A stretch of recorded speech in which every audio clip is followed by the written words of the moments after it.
Perkenalkan, nama saya Eka Fitriasari dengan NIM 22242200093, kelas 3B, kelompok 3, kloter 4.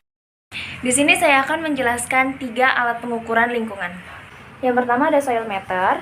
Soil meter adalah sebuah alat uji digital yang berfungsi untuk mengukur kandungan kadar air atau tingkat kekeringan suatu tanah. Selain itu, soil meter juga berfungsi untuk mengukur pH tanah dan kelembapan suatu tanah. Sebelum kita menggunakan soil meter, kita perlu mengatur jarum penunjuk agar posisinya tepat di angka 7, dan caranya itu dengan memutar-mutar skrup jarum penunjuk. Setelah berada di posisi angka 7, alat siap digunakan. Sebelum bagian runcing dari alat tersebut ditancapkan ke tanah, kita perlu membersihkannya dengan menggunakan kain. Untuk melakukan pengukuran, tanah tidak boleh kering, maka tanah yang kering harus dibasahkan terlebih dahulu dengan air secukupnya hingga kelembapan tanah mencapai 70%. Kemudian, tombol putih dibiarkan lepas dan jarum penunjuk akan mengarah secara otomatis ke pengukuran pH tanah. Untuk pengukuran kelembapan tanah, tanah tidak perlu dibasahi. Tombol putih ditekan dan ditahan terus sambil memasukkan bagian runcing ke dalam tanah. Pelan-pelan jarum penunjuk akan bergerak ke arah angka pengukur kelembapan tanah. Terdapat 3 cara perawatan untuk soil meter ini. Yang pertama, bersihkan secara teratur. Saat kita menguji pH tanah, kita perlu membersihkan terlebih dahulu elektroda pH-nya. Jika terdapat tanah yang menempel pada elektroda pH, kita perlu membersihkannya namun tidak dielap, tapi dicuci menggunakan air suling. Yang kedua, sering melakukan kalibrasi. Kalibrasi akan membantu elektroda saat responnya berubah seiring berjalannya waktu, seperti penuaan alat dan lainnya. Penting melakukan kalibrasi setidaknya kepada 2 titik pH untuk melakukan pengukuran pH. Yang ketiga, perhatikan kondisi alat. Bagian terpenting pada elektroda pH terdapat di bagian bawah yang sangat responsif terhadap ion hidrogen. Sangat penting menjaga keseimbangan di elektroda agar pembacaannya dapat stabil dan menjaganya agar selalu kering. Yang kedua, ada lux meter atau light meter. Itu merupakan alat bantu ukur yang menggunakan sensor cahaya. Sensor cahaya dibutuhkan untuk mengukur sebuah intensitas cahaya. Semakin terang cahaya yang menyinari sensor, maka nilai intensitas cahaya semakin tinggi. Lux meter ini berfungsi untuk mengukur besarnya intensitas cahaya di suatu tempat. Cara menggunakan lux meter, yang pertama, tekan tombol on off. Yang kedua, pilih range yang akan kita ukur. Terdapat 3, yaitu ada 2000, 20.000, dan 50.000. Yang ketiga, arahkan sensor ke sumber cahaya. Dan yang terakhir, lihat hasil pengukuran pada panel. Cara merawat lux meter, yang pertama, perlu diperhatikan pada bagian sensornya. Karena pada bagian sensornya ini sangat sensitif, sehingga kita perlu mengamankan alat ini di tempat yang aman. Yang kedua, pergantian baterai. Baterai diganti ketika panel menunjukkan kata lowbat atau terdapat gambar baterai. Cara mengganti baterai, yang pertama kita perlu membuka tutup baterai pada bagian belakang alat ini. Selanjutnya, baterai yang telah habis langsung diganti dengan baterai yang baru. Baterai yang digunakan pada alat ini berukuran 9 volt, tergantung pada spesifikasi dari alat ini. Yang ketiga, ada anemometer. Anemometer adalah alat yang digunakan untuk mengukur kecepatan angin dan mengukur tekanan angin. Cara menggunakan anemometer, yang pertama, tekan tombol on off, kemudian di layar akan muncul semua kategori pengukuran. Untuk mode pengukuran yang dipilih, tekan tombol hold untuk melihat hasil pengukuran. Cara menggunakan anemometer, yang pertama, kita perlu menentukan arah mata angin. Yang kedua, kita nyalakan alat tersebut dengan menekan tombol power. Selanjutnya, layar atau display itu menghadap ke arah kami sebagai pengamat atau pengukur, dan datangnya angin itu menghadap ke belakang layar. Selanjutnya, kita bisa melihat angka kecepatan angin pada layar display. Apabila kecepatan angin sudah konstan, kita bisa memencet atau menekan tombol hold. Cara merawat anemometer yang pertama dengan membersihkan droplet atau serpihan material pengotor seperti tanah, seperti debu, embun agar anemometer ini tetap terjaga akurasinya. Halo, perkenalkan, saya Siva Fitrianisa dengan NIM 222-422-0064, kelas 3B, kelompok 3, kloter 4. Di sini saya akan menjelaskan tentang alat-alat laboratorium yang ada di pos 2, yaitu InsectNet, binokuler, dan planktonnet. Yang pertama yaitu InsectNet. InsectNet merupakan alat yang digunakan untuk menangkap serangga. Cara penggunaannya yaitu dengan mengayunkan atau menyapukan InsectNet ke sekitar tanaman sehingga diperoleh serangga. Cara perawatannya yaitu letakkan InsectNet di tempat yang aman dan gunakan dengan hati-hati. Yang kedua yaitu binokuler. Binokuler merupakan alat yang digunakan untuk melihat objek yang jauh dengan jelas. Cara penggunaannya yaitu buka tutup lensa, pegang binokuler menggunakan kedua tangan, arahkan lensa ke mata, cari objek yang akan diamati. Jika objek yang akan diamati belum terlihat jelas, maka aturlah fokusnya menggunakan pengatur fokus yang terletak di tengah di antara kedua lensa. Kemudian, cara perawatannya yaitu simpan binokuler ke dalam tasnya dan letakkan di tempat yang aman. Jauhkan dari hal-hal yang akan membuat kerusakan. Kemudian, bersihkan lensanya agar tetap bersih untuk digunakan saat pengamatan. Dan yang ketiga yaitu planktonnet. Planktonnet merupakan alat yang dirancang khusus untuk mengambil sampel plankton di perairan.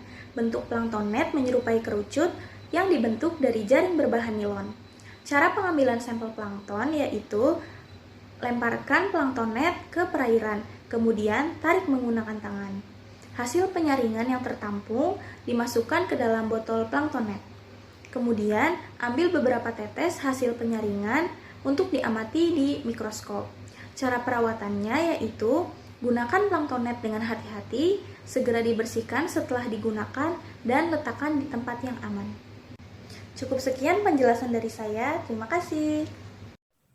Pengertian refraktometer. Refraktometer merupakan alat mengukur salinitas dengan mengukur indeks pembiasan pada cairan yang digunakan untuk mengukur kadar garam menurut Bella et al. 2021. Refraktometer berfungsi sebagai alat pengukur kadar atau konsentrasi bahan terlarut, misalnya pada gula, garam, protein, asam, dan sebagainya. Menurut Murniati dan Sudati 2023, cara penggunaannya, tekan tombol start sampai lampu merahnya mati. Lalu nyalakan tombol zero, lalu taruh alatnya pada meja lalu ditetesi dengan air yang akan diuji. Dan tekan tombol start lalu tunggu hingga angka keluar. Cara penjaganya harus dalam keadaan kering dan suhu ruangan harus dalam keadaan baik untuk menjaga bagian-bagian optik dari tumbuhnya jamur. Jika pengukuran indeks bias telah selesai, alat harus bersih kembali dan disimpan dalam kotak kayu. pH indikator. Indikator universal atau pH indikator merupakan campuran berbagai indikator yang dapat menunjukkan pH suatu larutan dari perubahan warnanya. Indikator universal biasanya dijumpai di laboratorium. Adalah indikator universal dalam bentuk kertas. Indikator ini terdiri dari 4 kertas, yaitu menunjukkan pH larutan atau zat dari 0 sampai 14 menurut Arif et al. 2020. Nah, fungsi dari pH indikator ini adalah untuk mengetahui apakah larutan itu bersifat asam, basa, dan netral dengan melihat color display dari kemasan indikator universal. Terdapat range pH berupa nilai satuan dan warna gradasi pembanding yang tidak jauh berbeda antar setiap warna, menurut Arif et al. 2020. Nah, cara kerja dari pH indikator ini yang pertama, siapkan larutan yang akan diuji pH-nya. Lalu, siapkan sehelai kertas pH indikator, terus mencelupkannya sehelai kertas indikator ke dalam larutan yang akan diukur pH-nya. Tunggu hingga warna yang berubah menjadi asam, basa, atau tetap yaitu netral.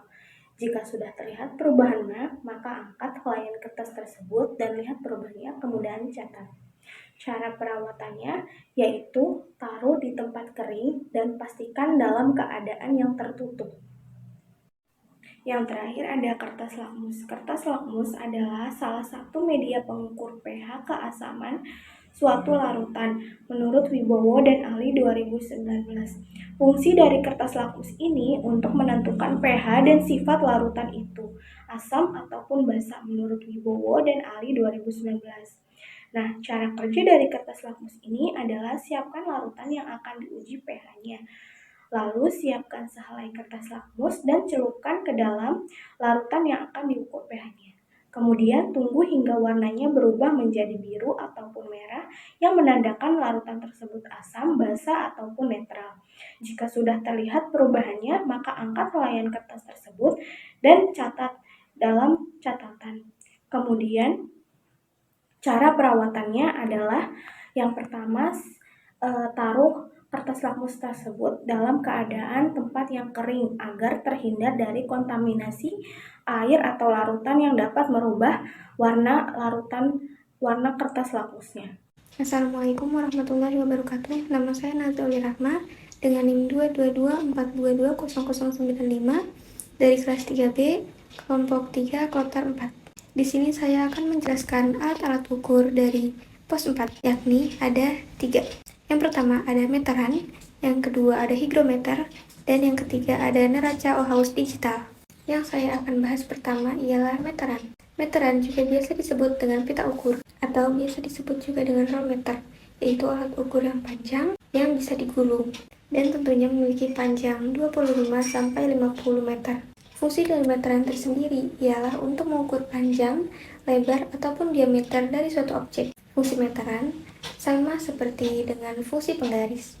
Namun, meteran berdimensi lebih panjang dan terbuat dari bahan yang lebih fleksibel. Selanjutnya, cara penggunaan dari alat ukur meteran. Pertama-tama, tarik bagian ujung pita dan letakkan pada posisi awal objek yang akan diukur. Setelah itu, tarik pita ke posisi akhir dari objek yang kita ukur. Setelah itu, catatlah hasil ukurnya.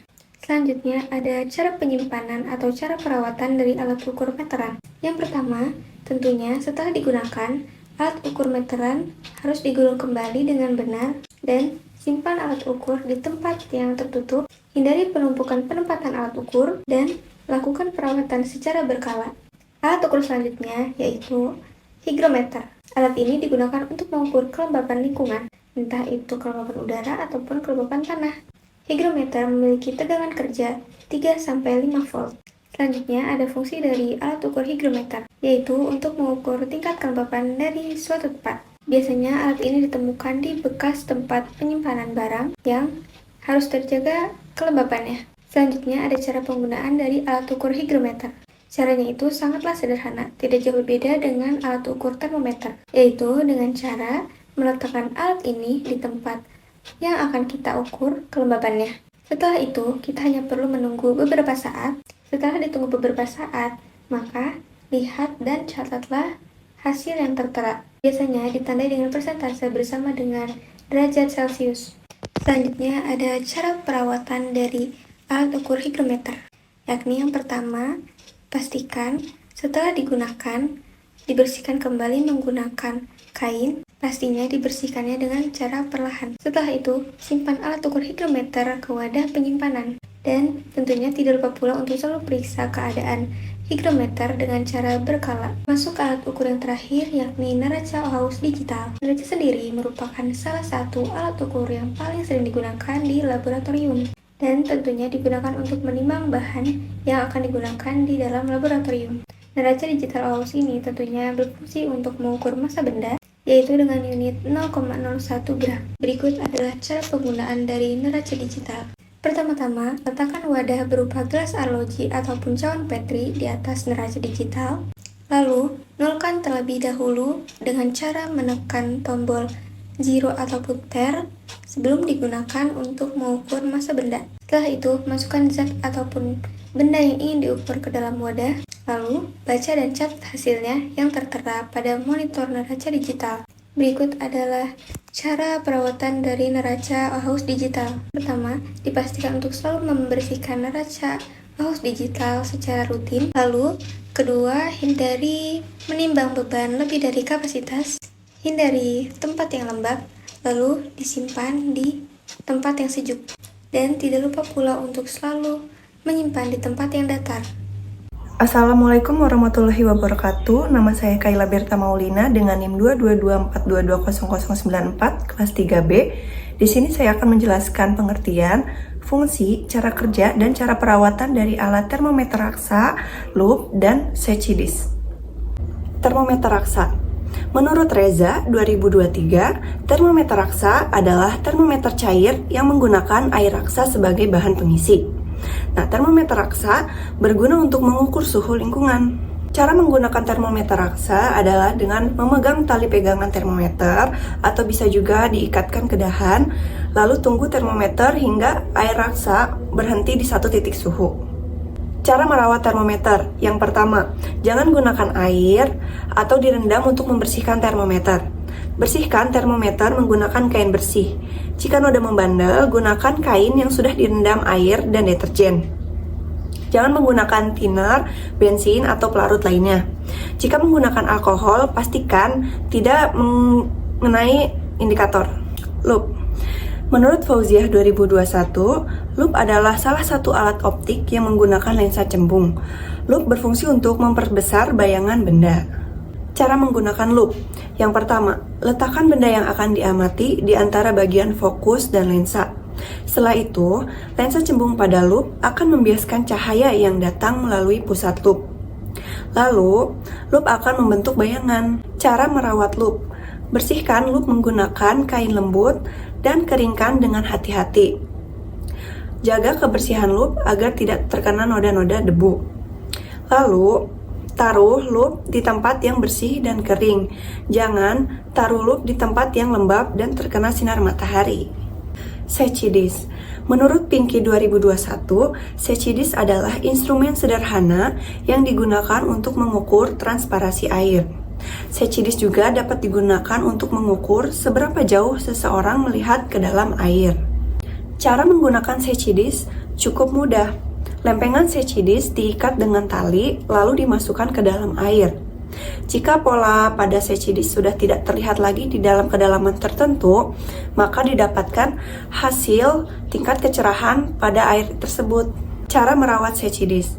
Setelah digunakan, Setchidis dibersihkan menggunakan air yang bersih dan dilap menggunakan kain yang kering. Lalu, simpan Setchidis di tempat yang kering dan bersih.